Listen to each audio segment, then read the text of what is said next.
Red Dead Redemption 2 is a title that is fondly remembered for its immersive open world, narrative and character arc, but those who delve deeper into the true meaning of the tale of Arthur Morgan often reach spiritual or unworldly conclusions.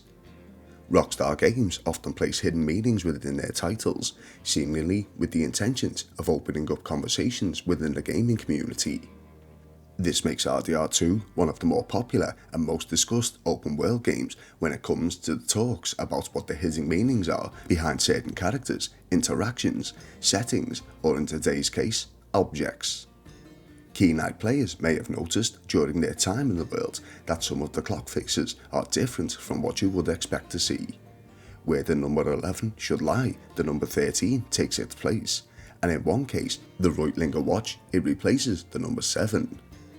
Now, considering there's quite a lot of these clocks around the map, such as this one at the Old Pleasance House, Ewing Basin, and even in the Valentine Hotel, all but to name a few, it seems that this is more than simple developer oversight. So exactly what does this represent? Well, today we'll be exploring this. Welcome to the video. You're listening to Phil of Philby Gaming.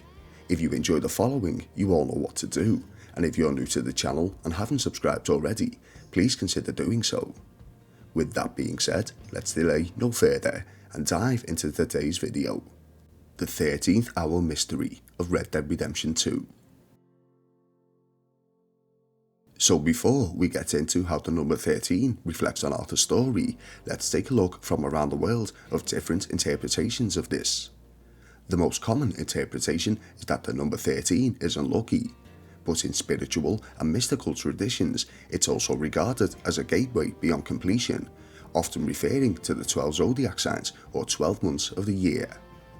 It is also used metaphorically to signify God's grace, resurrection, hope, or last-minute intervention, often representing the hour of visitation or the moment of divine reconciliation.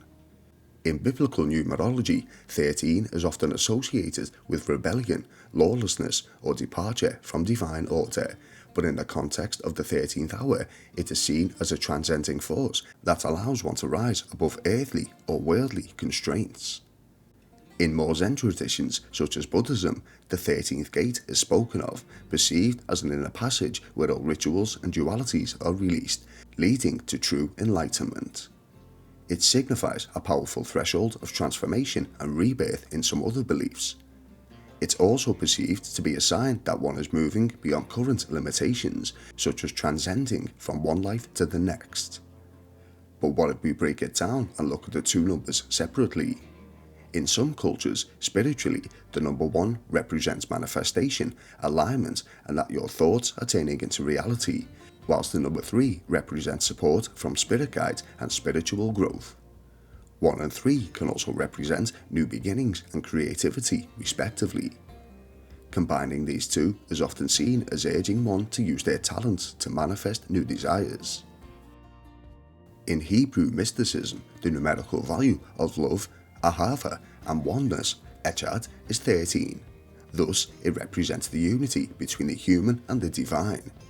In Hermeticism and alchemy, 13 is the number of transformation, symbolized by the death card in tarot, which signifies the end of a situation to make way for a profound spiritual rebirth.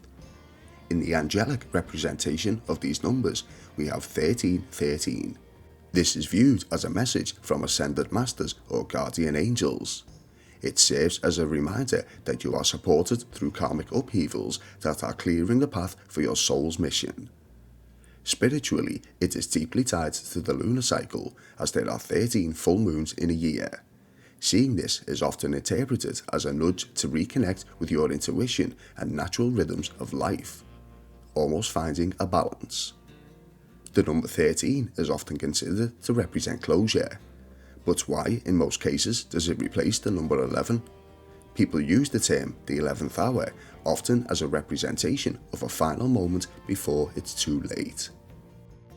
But how exactly does this all tie in with our protagonist, Arthur Morgan? For those who have completed the primary narrative of the title, we witness as Arthur, following when he learns his days are numbered, strives to become a better person, righting those wrongs he had committed earlier. This is why he repents for his actions, such as with the Downs family, or why he selflessly assists those such as Brother Dawkins and Charlotte Balfour. As with the many given examples within this video, such as the different meanings behind the numbers, a lot of them seem to back around to the same conclusion. Arthur is turning his life around and making good on this earth before his final moments. Referring back to the number 13 replacing the number 11, it's almost as if Arthur is being given additional time to reconciliate, not only with those whom he wronged, but even making peace with himself. As for why on the Reutlinger watch the number 13 replaces the number 7, the number 7 represents spiritual awakening as well as good fortune. It's almost as if this was an early indication of a spiritual transition. Also, could this good fortune spoken of be the person Arthur later becomes within himself, as opposed to monetary gain? I appreciate that this video was a little shorter than my usual length. It's just a subject that I was made aware of today and wanted to get it out there in between other projects. With a little more time and further investigation, we'll no doubt revisit this subject sometime in the future. As always, if you enjoyed what you saw today, you all know what to do. And if you're new to the channel and haven't subscribed already, please consider doing so, as well as sharing with those you may feel would enjoy content such as this. Thank you all for watching. You've been listening to Phil of Philby Gaming, and I'll see you in the next video.